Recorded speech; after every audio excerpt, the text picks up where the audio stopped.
Bonjour à tous et bienvenue à cette capsule d'aide à la demande d'admission en ligne. Vraiment, aujourd'hui, cette capsule s'adresse à tout le monde, donc que vous ayez l'intention de faire une demande d'admission au premier cycle ou au cycle supérieur. Première étape pour remplir la demande d'admission, vous devez vous rendre sur le site web admission.umontréal.ca comme vous pouvez le voir ici.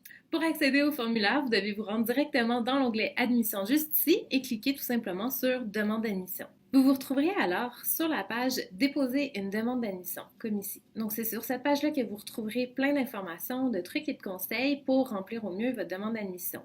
Entre autres, vous voyez donc les premières étapes au niveau de votre décision personnelle pour remplir le formulaire de demande d'admission et aussi donc avoir en main tous les renseignements nécessaires.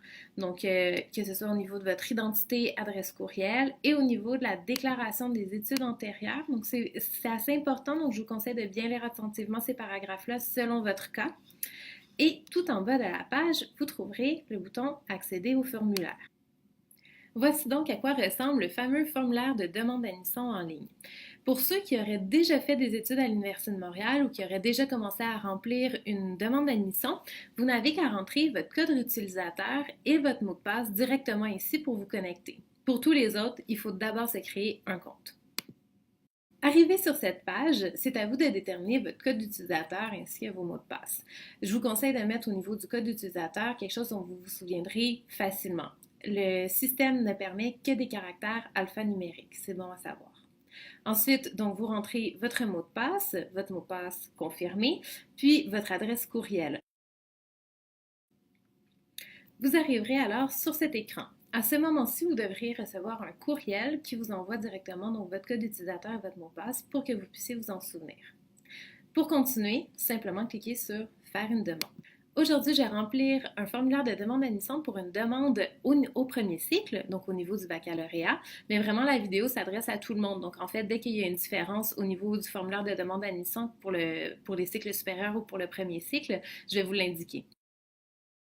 Comme j'ai choisi une demande d'admission au premier cycle, j'ai jusqu'à 3 choix de programmes qui vont être en ordre de priorité. Si j'avais choisi une demande d'admission au niveau des cycles supérieurs, je n'aurais eu que 2 choix de programmes à saisir et ils n'auraient pas été prioritaires l'un par rapport à l'autre. Ici, c'est très important de bien choisir l'ordre des programmes d'études que vous choisissez parce que le premier va être celui qui va être prioritaire sur tous les autres. Si vous êtes accepté dans votre premier choix, on ne va pas du tout regarder les 2 autres choix de programme.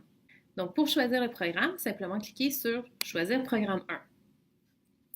Vous arrivez ici dans une fenêtre de recherche au niveau des programmes d'études. Donc, vous pouvez remplir certains critères. Donc, par exemple, baccalauréat, mots-clés, sociologie. Donc, juste ici, vous voyez exactement le bon programme que je souhaitais trouver, c'est-à-dire le baccalauréat en sociologie. Vous n'avez qu'à cliquer sur Sélectionner. Donc, une fois que vous avez choisi votre premier programme d'études, vous arrivez sur cette page-ci où vous voyez que le premier programme est déjà enregistré. Je vous conseille de toujours choisir 3 choix de programme, simplement parce que vous en avez la possibilité, ça vous donne plus de chances d'être accepté dans un programme qui vous intéresse, parce que ça ne coûte pas plus cher. Comme deuxième façon de faire une recherche au niveau des programmes d'études, je vous propose également cette possibilité de simplement rentrer aucun critère de recherche et de peser sur Rechercher. Vous arrivez alors sur cette page où il y a tous les programmes d'études qui sont ouverts au trimestre sélectionné. Donc, vous n'avez qu'à sélectionner le programme qui vous intéresse. Et enfin, comme troisième programme d'études, je conseille à la plupart des étudiants d'aller chercher la mineure en arts et sciences. Une fois que vous avez entré tous les programmes d'études que vous vouliez mettre, je vous conseille de vous assurer une dernière fois qu'ils sont dans le bon ordre et que c'est exactement les programmes que vous souhaitez intégrer. Une fois que c'est fait, vous n'avez qu'à passer à la page suivante. Dans certains cas, quand vous choisissez un programme d'études de la FEP, la Faculté de l'éducation permanente, un champ supplémentaire peut apparaître dans la demande d'admission. Donc, comme vous voyez ici, on me demande les raisons qui motivent ma demande d'admission dans ce programme d'études. Le champ est obligatoire, vous devez le remplir pour pouvoir passer à la page suivante. Vous arrivez alors à la section d'identité. Donc, c'est là en fait qu'on va vous demander nom, prénom, adresse, etc. Donc, vous n'avez qu'à remplir tous les champs qui sont obligatoires. Arrivé à ce champ-ci, numéro d'inscription de votre certificat de naissance, sachez que ça ne s'adresse vraiment uniquement qu'aux étudiants qui sont nés au Québec. Ce numéro apparaît directement sur leur certificat de naissance.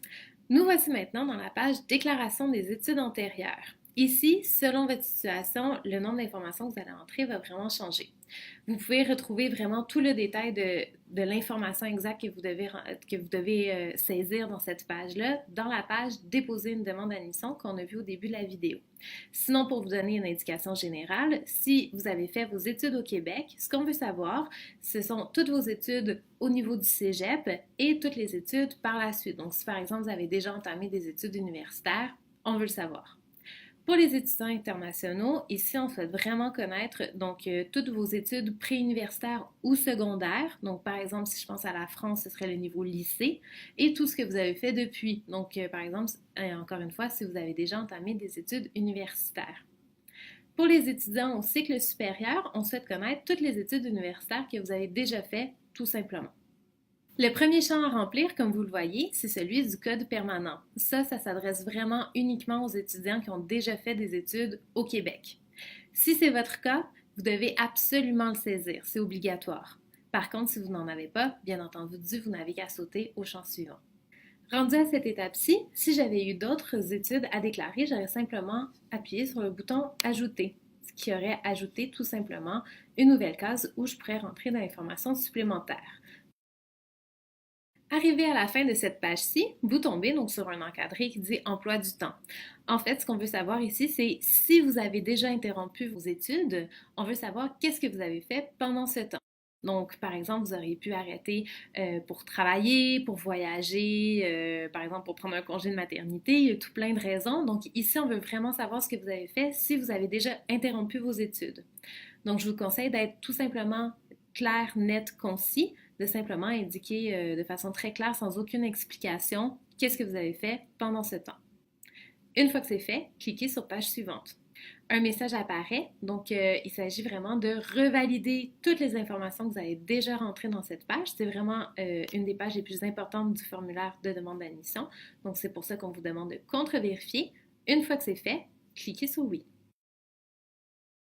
Lorsque vous remplissez un formulaire de demande d'admission dont l'un des choix de programme est un certificat de la FEP, Faculté de l'éducation permanente, une page supplémentaire va apparaître, une page qui va s'appeler Expérience de travail. Je vous conseille de la remplir au complet, simplement pour ajouter le plus d'informations possible à votre demande d'admission. Et comme pour les sections précédentes, si vous appuyez sur le petit plus, une section supplémentaire va apparaître. Et si vous appuyez sur la petite poubelle, bien entendu, la séquence va disparaître. Une fois que c'est fait, cliquez sur page suivante. Vous vous retrouvez alors sur cette page, donc autre information. Ici, vous pouvez rentrer certaines informations que vous souhaitez transmettre aux agents d'admission. Il ne s'agit absolument pas d'un endroit pour mettre une lettre de présentation, une lettre de motivation. C'est pas du tout un endroit non plus pour essayer de justifier quelque chose. C'est plutôt un endroit où, par exemple, vous pourriez indiquer que tel cours qui est préalable pour rentrer dans tel programme, vous êtes en train de le suivre et vous comptez le réussir d'ici la rentrée universitaire. Ça, c'est le genre de choses qu'on peut mettre dans cet endroit. Mais par contre, je vous le répète, c'est pas du tout un endroit pour mettre une lettre de motivation. Une fois que c'est fait, cliquez sur page suivante. Lorsque vous remplissez une demande d'admission pour les cycles supérieurs, vous arrivez sur cette page supplémentaire qui s'appelle Autre information FESP. Donc ici, on va vous demander donc l'emploi que vous occupez pendant vos études.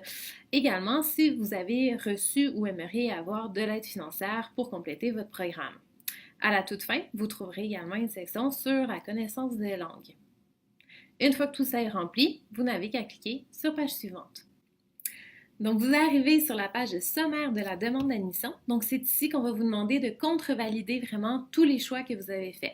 Donc, au niveau de l'ordre des choix de programme que vous avez rentrés, si c'est bien à votre aise. Et si jamais il y a quoi que ce soit, vous pouvez revenir dans la demande d'admission grâce au bouton page précédente pour aller changer l'information si c'est nécessaire. On va également vous demander de bien contre-vérifier donc ici l'information qui vous concerne, donc votre nom et votre date de naissance. Au niveau du numéro de confirmation, donc juste ici, je vous conseille fortement de le noter et de le conserver. C'est très, très, très important. Et entre autres, pour les étudiants qui auront à faire le texte en ligne, on va vous demander ce numéro de confirmation-là. Donc, c'est hyper important de le noter. Vous allez également donc pouvoir trouver ici sur ce lien donc les documents officiels à nous faire parvenir dans certains cas, ainsi que la fiche d'identification que je vous conseille de joindre à chaque fois que vous communiquez avec nous par la poste ou en personne. Vous pouvez également, donc juste ici, imprimer la demande d'admission, donc pour être sûr d'en conserver toutes les informations. Et si tout est correct sur cette page-ci, je vous invite à cliquer sur page suivante. Vous arrivez alors sur la page Autorisation et déclaration. Donc, je vous conseille de bien lire tous les énoncés, puisqu'à la fin, vous devrez confirmer l'exactitude de la déclaration et accepter ou refuser l'énoncé juste ici. Une fois que c'est fait, vous vous rendez jusqu'en bas de la page et vous cliquez sur page suivante. Pour procéder au paiement, vous devez avoir une carte de crédit valide. Les cartes prépayées et les cartes Visa Débit ne sont pas acceptées sur notre module. Si vous voulez de l'aide au niveau du paiement, vous pouvez contacter directement notre service à la clientèle. Une fois votre demande d'admission déposée officiellement et payée, vous aurez accès à plusieurs pages pour vous indiquer quelles sont les prochaines étapes. Donc, entre autres, cette page-ci qui s'appelle Suivre votre dossier, qui va pouvoir vous donner de l'information sur les prochaines étapes. J'espère que cette capsule d'aide vous aura aidé. Je vous souhaite bonne chance à tous!